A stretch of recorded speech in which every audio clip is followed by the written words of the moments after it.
जय हिंद साथियों, स्वागत है आपका आपके अपने YouTube channel exam revive Manish पर। तो साथियों, आज हम बात करने वाले हैं यूपी की भौगोलिक स्थिति के बारे में।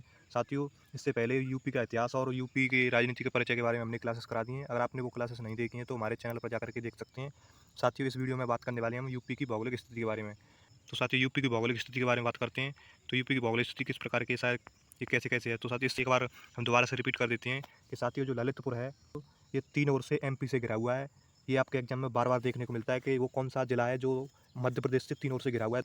ललितपुर एकमात्र जिला है जो तीन ओर से एमपी से घिरा हुआ है। साथियों, ये आप ध्यान में रखिएगा। और यूपी के एकमात्र जिले से इसकी सीमा लगती है झांसी से। ये तीन ओर से घिरा हुआ है और एक साइड से झांसी से सीमा को साझा करता है। ये आप ये मोस्ट इंपोर्टेंट पॉइंट है। यूपी का कौन सा जिला सर्वाधिक जिलों से सीमा बनाता है। तो साथियों, ये आप ध्यान में रखिएगा। हरदोई जिला जो है वो यूपी के सबसे अधिक जिलों के साथ सीमा साझा करता है। वो 9 जिलों के साथ सीमा साझा करता है, हरदोई। आगे देखते हैं यूपी की भौगोलिक स्थिति के बारे में। यूपी की भौगोलिक स्थिति कैसी है। तो साथियों, ये यूपी की भौगोलिक स्थिति जो है वो गोंडवानालैंड का भाग है, प्रायद्वीप भारत के पठार का भाग है और दक्कन का पठार। ये तीन प्रकार के भूभागों में यूपी की भौगोलिक स्थिति है। आप साथियों यहाँ ध्यान रखिएगा। और ये यूपी का मैप है, कुछ इस प्रकार से दिखाई देता है। ये आप यूपी के मैप को देख सकते हैं। ये उत्तर में जो है वो सहारनपुर है। ये हमारा पूर्व में बलिया है और दक्षिण में सोनभद्र और पश्चिम में शामली। तो साथियों, आपके एग्जाम में देखने को मिलेगा कि जो पूर्व में कौन सा जिला है वो बलिया है और पश्चिम में शामली, उत्तर में सहारनपुर और दक्षिण में सोनभद्र। और साथियों, जो शामली से लेकर के बलिया तक की जो दूरी है वो है 650 किलोमीटर। और जो सहारनपुर से लेकर के सोनभद्र तक की दूरी है और वो है 240 किलोमीटर। तो साथियों, ये आपके एग्जाम में देखने को मिलेगा कि उत्तर से लेकर के दक्षिण तक की कितनी दूरी है, वो 240 है। और पूर्व से पश्चिम तक की दूरी है जो वो 650 किलोमीटर है। आगे देखते हैं इसकी अक्षांश रेखाओं के बारे में। अक्षांश रेखाएं जो हैं वो 23 डिग्री 52 मिनट उत्तरी अक्षांश से लेकर 31 डिग्री 25 मिनट उत्तरी अक्षांश। ये आपके एग्जाम में देखने को मिला कि अक्षांश रेखीय जो है विस्तार कहाँ से कहाँ तक है। तो ये 23 डिग्री 52 मिनट उत्तरी अक्षांश से 31 डिग्री 25 मिनट उत्तरी अक्षांश तक इसका विस्तार फैला हुआ है। और देशांतर विस्तार के बारे में बात करेंगे तो 77 डिग्री देशांतर विस्तार जो है वो 77 डिग्री 30 मिनट पूर्वी से 84 डिग्री 39 मिनट पूर्व तक फैला हुआ है। ये आप देशांतरी विस्तार के बारे में यहाँ पर बताया गया है। आगे बात करते हैं यूपी का भौतिक विभाजन। यूपी के भौतिक विभाजन के बारे में बात करेंगे तो ये तीन भागों में बांटा हुआ है यूपी को। ये पहला विभाजन जो है वो भाबर व तराई क्षेत्र, दूसरा जो है गंगा गंगा यमुना का मैदानी क्षेत्र भाग और तीसरा जो है दक्षिण का पठारिया भाग। साथियों, ये यूपी जो है वो तीन भागों में बांटा हुआ है। भाबर व तराई क्षेत्र, गंगा यमुना का मैदानी भाग, दक्षिण का पठारिया भाग। एक एक क्षेत्र को हम आपको बताते हैं कि पहला जो क्षेत्र होता है वो भाबर व तराई क्षेत्र। साथियों, ये हमारा जो इंडिया का मैप है ये आप देख सकते हैं यहाँ पे। और भावरे व तराई क्षेत्र यहाँ पर, ये भावरे व तराई क्षेत्र है। और इस प्रकार कुछ हमारा यूपी का मैप दिखाई देता है। ये हमारा यूपी का मैप है। तो यहाँ पे जो ये शिवालिक श्रेणी है, ये शिवालिक श्रेणी है। यहाँ पर जो क्षेत्र दिया गया शिवालिक श्रेणी के पीछे जो है क्षेत्र, ये हमारा भावर का क्षेत्र है, ये हमारा तराई का क्षेत्र है। और यहाँ पे जो दिया गया है ये है पठारी क्षेत्र।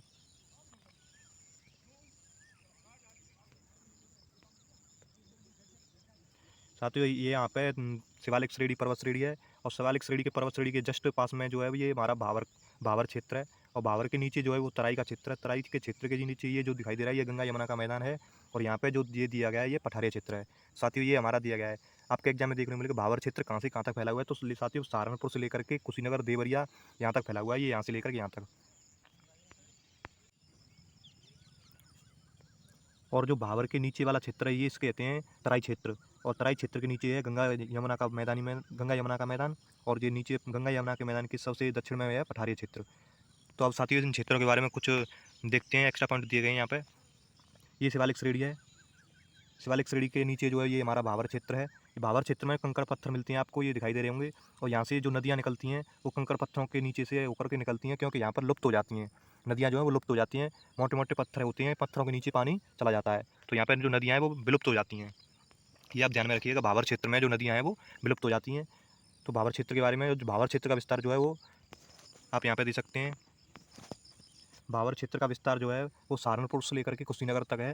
सहारनपुर पश्चिम चौड़ाई है इसकी 34 किलोमीटर। और पूर्व में जो सकरा हुआ है ये भावर क्षेत्र। इस तराई क्षेत्र के बारे में देखते हैं। तराई क्षेत्र जो है वो नमी वर्षा अधिक होती है, यहाँ पे नमी होती है, अधिक वर्षा होती है। इसलिए साथियों, जहाँ अधिक वर्षा होगी वहाँ पर नमी तो होगी। और वर्षा होने के कारण यहाँ पे मलेरिया का अधिक प्रभाव रहता है। यहाँ पे मलेरिया रोग हो जाता है क्योंकि मच्छर ज़्यादा पैदा हो जाते हैं। नदियाँ पुनः बाहर आ जाती हैं। तो साथियों, जब कंकड़ पत्थर भावर में कंकड़ पत्थरों के नीचे होकर के गुजरती हैं तो यहाँ पर जो नदियाँ जो हैं वो बाहर आ जाती हैं। यहाँ पर जब नदियाँ बाहर आ जाती हैं तो यहाँ पर जो बारिश अच्छी खासी हो रही है तो यहाँ पे कृषि भी अच्छी होती है, जैसे गन्ना, धान इनकी कृषि होती है तराई क्षेत्र में। तराई क्षेत्र का विस्तार जो है वो सहारनपुर से लेकर के देवरिया तक है। साथ ही इसकी चौड़ाई जो पूछे वो 80 से 90 किलोमीटर चौड़ाई में भी ये फैला हुआ है और पश्चिम में ये भी सकरा हुआ है। तो साथियों इसकी जो चौड़ाई है वो 80-90 किलोमीटर है और पश्चिम में ये सकरा हुआ है। अब साथियों बात करते हैं दूसरे पॉइंट के बारे में। गंगा यमुना का मैदान, जो गंगा यमुना का मैदान फैला हुआ है वो इसका निर्माण जो हुआ था वो गंगा यमुना तथा इनकी सहायक नदियों द्वारा लाए गए अवसाद के कारण हुआ था।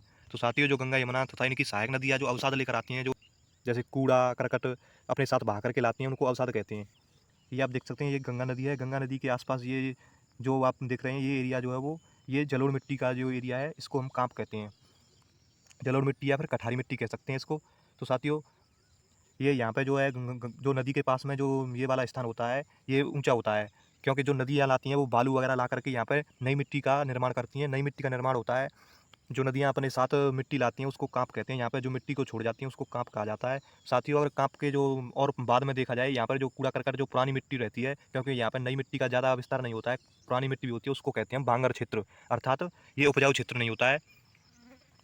साथियों प्रत्येक वर्ष बाढ़ नई मिट्टी जमा कर जाती है। नई मिट्टी जमा हो जाती है उसको हम कहते हैं खादर क्षेत्र। खादर क्षेत्र जो है वो अधिक उपजाऊ होता है। ये खादर क्षेत्र का नदियों द्वारा आवरण होता है। ये खादर क्षेत्र तभी उपजाऊ होता है जब नदियाँ नई मिट्टी को ला करके यहाँ जमा कर देती हैं, उसको खादर क्षेत्र कहते हैं, वो अधिक उपजाऊ होता है। इसको खादर क्षेत्र को बीहड़ भी कहा जाता है। साथियों आपके एग्जाम में पूछा जाए कि खादर क्षेत्र को क्या कहा जाता है, तो बीहड़ भी कहा जाता है, क्योंकि यहाँ पे जो है चंबल यमुना बीहड़ का निर्माण करती हैं। ये जो नदियाँ हैं, दो नदियाँ हैं चंबल और यमुना, ये बीहड़ का निर्माण करती हैं। अब आप साथियों देखते हैं जो तीसरा दिया गया है इसका भौगोलिक क्षेत्र, वो दक्षिण का पठारी क्षेत्र। साथियों दक्षिण का पठारी क्षेत्र के बारे में बात करते हैं तो दक्षिण का पठारी क्षेत्र होता है चट्टान के कारण, ऐसा चट्टान की तरह होता है, ऊपर से समतल होता है। ऊपर से समतल होता है, जो ज़मीन से लेकर के ऊपर तक जो इसकी दूरी होती है वो 400 मीटर की होती है। 400 मीटर तक होगा, उसको हम दक्षिण पठारी क्षेत्र कहते हैं। तो उसका जो क्षेत्रफल होता है वो 45,200 किलोमीटर में फैला हुआ है। जो दक्षिण का पठारी भाग जो है वो क्षेत्रफल 45,200 किलोमीटर में फैला हुआ है।